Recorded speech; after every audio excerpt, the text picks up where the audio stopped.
Setelah kita mempunyai atau mendapatkan PAK angka kredit integrasi, lalu kita ngapain? Takkan hilang cintaku padamu, takkan hilang walau kau memilih pergi, takkan hilang.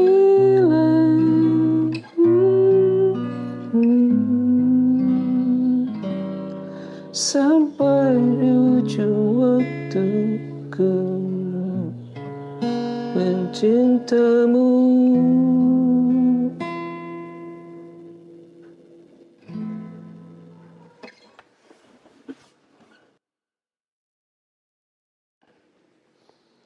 Assalamualaikum sahabat fungsional dimanapun berada, salam sehat, semoga sahabat senantiasa dalam keadaan sehat, semangat, dan sejahtera. Beberapa waktu yang lalu saya upload video tentang bagaimana caranya mengkonversi angka kredit konvensional ke angka kredit integrasi. Dan alhamdulillah video tersebut mendapatkan cukup banyak respon dari sahabat. Untuk itu saya ucapkan terima kasih atas responnya, mudah-mudahan video tersebut bermanfaat buat kita semua. Dan bagi sahabat yang belum sempat menontonnya, saya sertakan link video tersebut di kolom deskripsi di bawah. Di video kali ini, saya ingin bicara tentang setelah kita mempunyai atau mendapatkan PAK angka kredit integrasi, lalu kita ngapain? Lalu bagaimana cara kita menambahkan angka kredit kita selanjutnya? Karena untuk kenaikan pangkat maupun kenaikan jenjang, tetap kita memerlukan penambahan angka kredit. Sementara pada saat ini, pejabat penilai kinerja kita atau atasan langsung kita menilai kita melalui predikat kinerja dengan pernyataan seperti misalkan sesuai ekspektasi, di atas ekspektasi, atau di bawah ekspektasi. Bagaimana cara kita mengkonversi pernyataan-pernyataan tersebut menjadi angka kredit? Sebelum lanjut, saya ingin cerita. Ketika saya mengupload video tentang cara konversi angka kredit konvensional ke angka kredit integrasi, sebetulnya saya sedang menunggu keluarnya PAK saya periode semester 2 tahun 2022 dari Dirjen Kemendagri melalui aplikasi Edupak. Karena kebetulan fungsional saya adalah P2OPD di Inspektorat, maka instansi pembina yang menilai dupak saya adalah Irjen Kemendagri. Semenjak Irjen Kemendagri mengeluarkan aplikasi Edupak sekitar tahun 2020 kalau tidak salah, saya sudah 5 kali mengajukan Edupak dan alhamdulillah kelima-limanya sudah keluar PAK-nya. Untuk itu saya ucapkan terima kasih yang sebesar-besarnya dan penghargaan yang setinggi-tingginya untuk jajaran Irjen Kemendagri, khususnya pengelola Edupak yang telah memberikan kelancaran kepada saya untuk memperoleh PAK. Padahal saya belum pernah ketemu wajah dengan tim penilai dupak saya. Mudah-mudahan semua itu menjadi amal ibadah buat Bapak dan Ibu di Irjen Kemendagri dan menjadi jalan untuk Bapak dan Ibu memperoleh kemudahan dalam segala hal. Nah, bulan Juli saya upload video, bulan Agustusnya keluar PAK saya. Selanjutnya saya coba secara manual berdasarkan Perka BKN nomor 3 tahun 2023, saya konversi angka kredit tersebut menjadi angka kredit integrasi. Dan sekarang alhamdulillah sudah ditetapkan. Untuk itu saya ucapkan terima kasih untuk Pak Inspektur dan jajaran teman-teman di Sekretariat Inspektorat Kabupaten Cianjur yang telah memfasilitasi keluarnya PAK integrasi saya tersebut. Tadi saya mengatakan bahwa saya mengkonversinya secara manual. Kenapa disebut manual? Karena pada tanggal 18 Agustus 2023, Irjen Kemendagri mengeluarkan surat edaran bahwa untuk mengkonversi angka kredit konvensional ke angka kredit integrasi, kita dapat menggunakan aplikasi Disepakati. Disepakati ini kepanjangannya adalah Digital Sistem Perhitungan Angka Kredit Konvensional ke Akreditasi yang dikeluarkan oleh BKN. Jadi apabila sahabat-sahabat ingin menggunakan aplikasi tersebut, maka instansi sahabat harus bersurat secara resmi ke BKN untuk memperoleh username dan passwordnya. Nah saya pun meskipun telah mempunyai PAK integrasi yang saya hitung secara manual, tetap saya mengajukan untuk bisa menggunakan aplikasi Disepakati tersebut. Nah, kembali ke persoalan utama. Setelah kita mempunyai PAK integrasi, baik dihitung secara manual maupun melalui aplikasi Disepakati, selanjutnya apa? Ternyata jawabannya adalah ada di Permen Pan RB nomor 6 tahun 2022 tentang pengelolaan kinerja pegawai ASN. Kalau saya coba ringkas Permen Pan RB ini, ada 4 aspek utama yang berkaitan dengan angka kredit kita. Pertama adalah perencanaan, kedua adalah pelaksanaan, Ketiga adalah evaluasi, dan keempat adalah tindak lanjut dari hasil evaluasi tersebut. Yang pertama, perencanaan.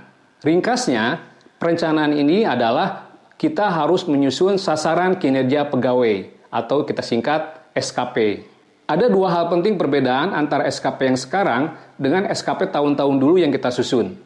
Pertama, kalau SKP yang dulu itu seolah-olah tidak ada kaitannya antara SKP dengan angka kredit. Ekstrimnya, kita bisa memperoleh angka kredit tanpa kita membuat SKP. Nah, untuk yang sekarang, itu tidak mungkin. Kita tidak mungkin mendapatkan angka kredit tanpa kita membuat SKP.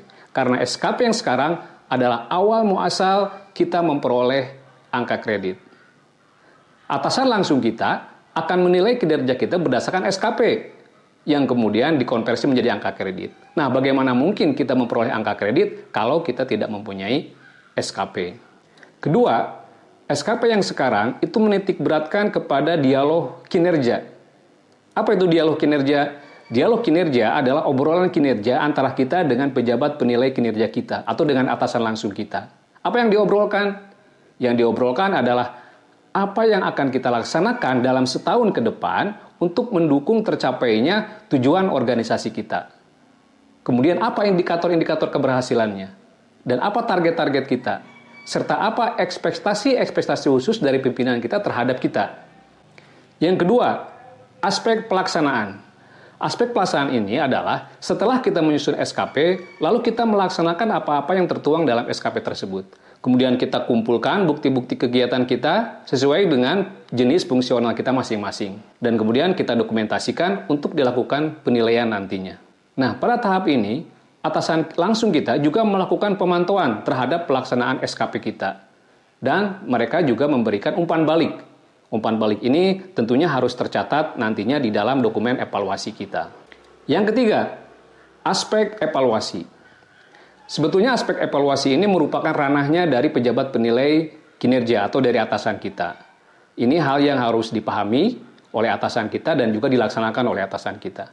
Tetapi kita sebagai pejabat fungsional yang dinilai, kita juga harus paham agar kita mengerti dari mana asal-muasalnya angka kredit kita keluar. Ada 3 langkah yang akan dilaksanakan oleh pejabat penilai kinerja dalam melakukan evaluasi terhadap kita. Pertama, atasan kita akan menetapkan rating hasil kerja kita berdasarkan pemantauan terhadap pelaksanaan kinerja dan bukti-bukti kinerja yang kita kumpulkan. Nah, rating hasil kerja ini keluar berupa 3 pernyataan, sesuai ekspektasi, di atas ekspektasi, atau di bawah ekspektasi. Langkah yang kedua, atasan langsung kita akan memberikan rating terhadap perilaku kerja kita. Perilaku kerja kita ini diperoleh berdasarkan pemantauan atas pelaksanaan nilai-nilai dasar ASN dalam kegiatan sehari-hari kita melaksanakan pekerjaan. Langkah yang ketiga, berdasarkan rating hasil kerja dan rating perilaku kerja, maka atasan kita akan memberikan predikat kinerja melalui kuadran kinerja. Apa itu kuadran kinerja? Berikut penjelasannya. Kuadran kinerja ini terdiri dari sumbu X yaitu perilaku dan sumbu Y hasil kerja. Masing-masing kuadran terdiri dari 3 kriteria, yaitu di bawah ekspektasi, sesuai ekspektasi, dan di atas ekspektasi. Sementara di dalamnya terdapat 9 kotak kuadran yang merupakan predikat kinerja.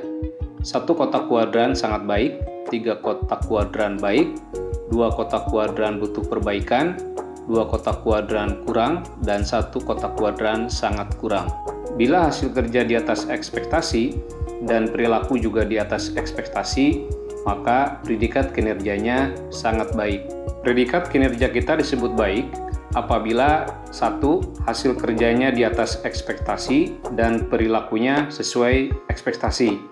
Yang kedua, jika hasil kerjanya sesuai ekspektasi, perilakunya sesuai ekspektasi. Yang ketiga, jika hasil kerjanya sesuai ekspektasi dan perilakunya di atas ekspektasi. Predikat kinerja kita disebut butuh perbaikan apabila hasil kerjanya di bawah ekspektasi dan perilakunya sesuai ekspektasi, atau hasil kerjanya di bawah ekspektasi dan perilakunya di atas ekspektasi.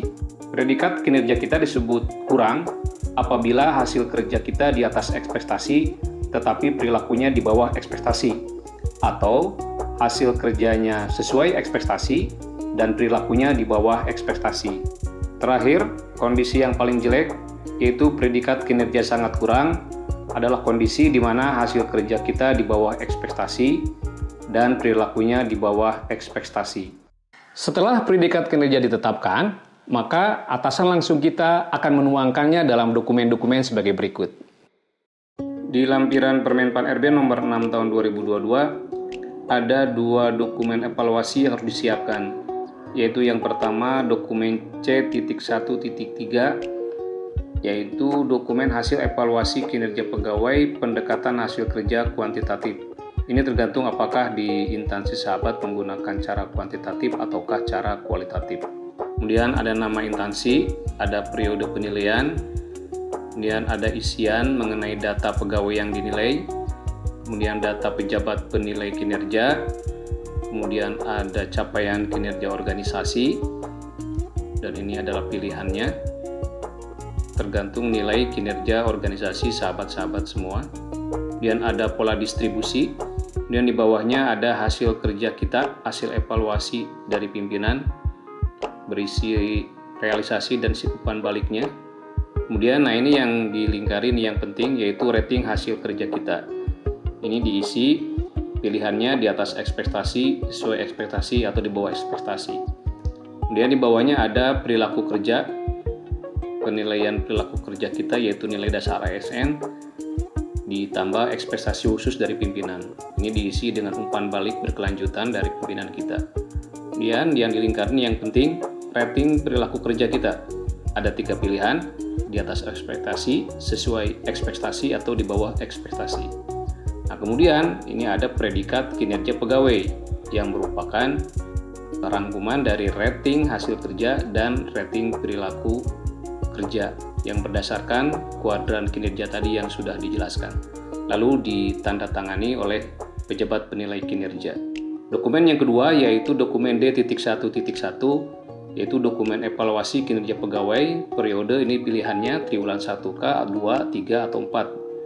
Seperti biasa ada nama instansi dan ada periode penilaian, kemudian ini ada data-data mengenai pegawai yang dinilai, yaitu kita, kemudian pejabat penilai kinerja, atasan pejabat penilai kinerja, kemudian nah ini evaluasi kinerja, yaitu ada 2, ada capaian kinerja organisasi dan ada predikat kinerja kita pegawai.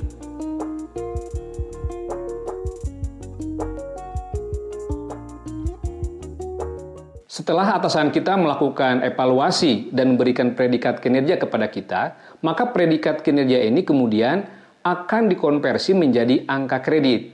Nah, petunjuk bagaimana cara mengkonversinya itu ada di dalam Perka BKN nomor 3 tahun 2023 tentang angka kredit, kenaikan pangkat, dan kenaikan jenjang jabatan fungsional. Berikut cara perhitungannya. Sebelum melakukan perhitungan angka kredit melalui konversi predikat kinerja, kita harus memahami dulu tabel berikut ini. Di sini ada jenis dan jenjang fungsional, kemudian ada koefisien angka kredit per tahun, yaitu angka kredit minimal yang harus dicapai oleh setiap jenis dan jenjang tenaga fungsional.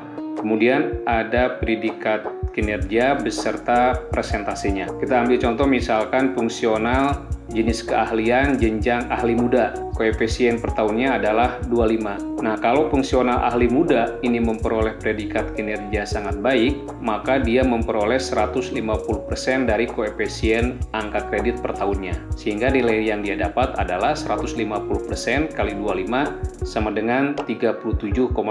Kemudian kalau dia memperoleh predikat kinerja baik, maka dia memperoleh 100% dari koefisien angka kredit per tahun. Sehingga angka kredit yang dia peroleh adalah 100% kali 25 sama dengan 25. Apabila dia memperoleh predikat kinerja butuh perbaikan, maka dia memperoleh 75% dari koefisien angka kredit per tahunnya. Sehingga angka yang didapat adalah 25 kali 75% sama dengan 18,75. Apabila predikat kinerja yang dia dapat kurang, maka dia memperoleh 50% dari koefisien angka kredit per tahunnya. Maka angka yang didapat adalah 50% kali 25 sama dengan 12,5. Dan apabila jenjang ahli muda ini memperoleh predikat kinerja sangat kurang, maka dia memperoleh hanya 25% dari koefisien angka kredit per tahunnya. Jadi 25% kali 25 sama dengan 6,25. Demikian pula dengan jenis dan jenjang fungsional yang lainnya. Perhitungannya sesuai dengan seperti yang tadi. Rumus untuk menghitung angka kredit tahunan adalah persentase predikat kinerja dikalikan dengan koefisien angka kredit tahunan. Contohnya misalkan, selama bulan Januari sampai dengan Desember 2023, seorang fungsional ahli muda mendapatkan predikat kinerja baik. Nah, maka angka kredit yang diperolehnya adalah sesuai tabel tadi. Apabila baik, maka dia memperoleh 100% kali koefisien angka kreditnya untuk muda adalah 25, maka 100% kali 25 sama dengan 25. Jadi, fungsional ahli muda tersebut pada tahun 2023 memperoleh angka kredit sebanyak 25. Sementara rumus perhitungan angka kredit yang dilakukan secara periodik adalah jumlah bulan periode penilaian dibagi jumlah bulan dalam satu tahun kali persentase predikat kinerja kali koefisien angka kredit tahunan. Contoh misalkan, seorang fungsional ahli muda selama Januari sampai dengan Juni 2023, dia mendapat predikat kinerja baik. Maka angka kredit yang diperoleh adalah 6/12. 6 ini karena periodenya kan setiap 6 bulan sekali, Januari, Februari, Maret, April, Mei, Juni, dibagi jumlah bulan dalam satu tahun yaitu 12 kali 100% karena dia memperoleh predikat kinerja baik. Kemudian kali 25 yaitu koefisien angka kredit untuk fungsional muda sehingga jumlahnya adalah 12,5. Jadi angka kredit yang dia peroleh selama bulan Januari sampai dengan Juni 2023 untuk seorang fungsional ahli muda adalah 12,25. Selanjutnya setelah melakukan perhitungan, kita kemudian menuangkan hasil perhitungan tadi ke dalam formulir-formulir. Nah, formulir yang pertama ini adalah formulir konversi predikat kinerja ke angka kredit. Misalkan tadi kita isi ini untuk fungsional ahli muda dengan periode tahun 2023. Predikatnya tadi baik, presentasinya 100%, koefisiennya 25, dan angka kredit yang didapatnya adalah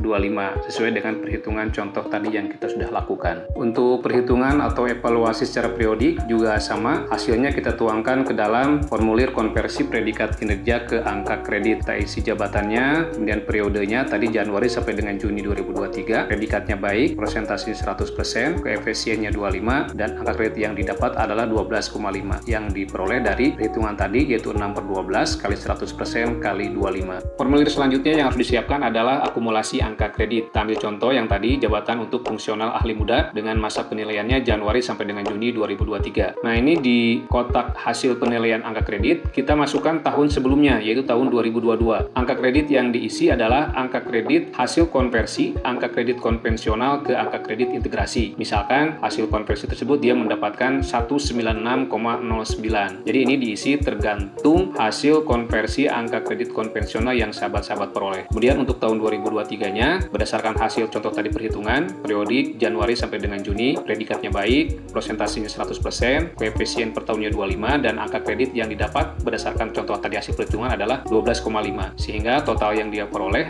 adalah 208,59. Terakhir, setelah kita mempersiapkan formulir-formulir tadi, baru kita membuat penetapan angka kreditnya, PAK-nya. Kita ambil contoh, fungsional ahli muda, misalkan nih, pangkat golongannya adalah 3D, masa penilaiannya Januari sampai dengan Juni 2023. Nah, untuk hasil penilaian angka kreditnya, kita isi di nomor 4, angka kredit konversi, yang lamanya ini diambil dari hasil konversi angka kredit konvensional ke angka kredit integrasi. Misalkan, dia memperoleh hasil konversinya 196,09. Kemudian yang barunya hasil perhitungan tadi di tahun 2023 yang dia peroleh yaitu 12,5. Sehingga jumlahnya 196,09 ditambah 12,5 sama dengan 208,59. Kemudian angka ini dijumlahkan ke bawah seperti biasa. Nah, selanjutnya di bawah ini terdapat keterangan mengenai angka kredit minimal yang harus dipenuhi untuk kenaikan pangkat dan jenjang. Nah, karena kita contohkan ini ada adalah fungsional ahli muda dengan pangkat 3D, maka untuk naik pangkatnya menjadi 4A itu dia butuh 200. Sementara angka kredit yang dia punya adalah 208,59, sehingga dia mempunyai kelebihan angka kredit 8,59. Demikian juga untuk jenjang jabatan, syarat angka kredit untuk naik jenjang jabatan dari fungsional ahli muda ke madya itu sama 200, sehingga dengan angka kredit yang dia dapat 208,59, dia memiliki kelebihan angka kredit 8,59. Sehingga di kesimpulan akhirnya, si fungsional ahli muda 3D ini dapat dipertimbangkan untuk kenaikan pangkat dan jenjang jabatan setingkat lebih tinggi. Nah, ini disesuaikan dengan kondisi sahabat-sahabat semua. Demikian sahabat, aspek evaluasi yang tertuang di dalam Permenpan RB nomor 6 tahun 2022. Pelaksanaan evaluasi ini bisa dilaksanakan secara tahunan ataupun secara periodik, bulanan, setiap 2 bulan, setiap 3 bulan, setiap 6 bulan, atau tergantung kebutuhan kenaikan pangkat kita. Itu nantinya ditetapkan oleh instansi kita masing-masing. Untuk aspek yang keempat, yaitu tindak lanjut dari hasil evaluasi, tidak akan kita bahas di sini karena ini adalah sudah ranahnya pihak manajemen. Jadi di dalam aspek ini nantinya bicaranya adalah lebih ke apa yang akan kita dapat berdasarkan hasil evaluasi kinerja kita. Apa yang akan diberikan oleh pimpinan terhadap kita. Mudah-mudahan bermanfaat. Sampai jumpa di video berikutnya. Salam.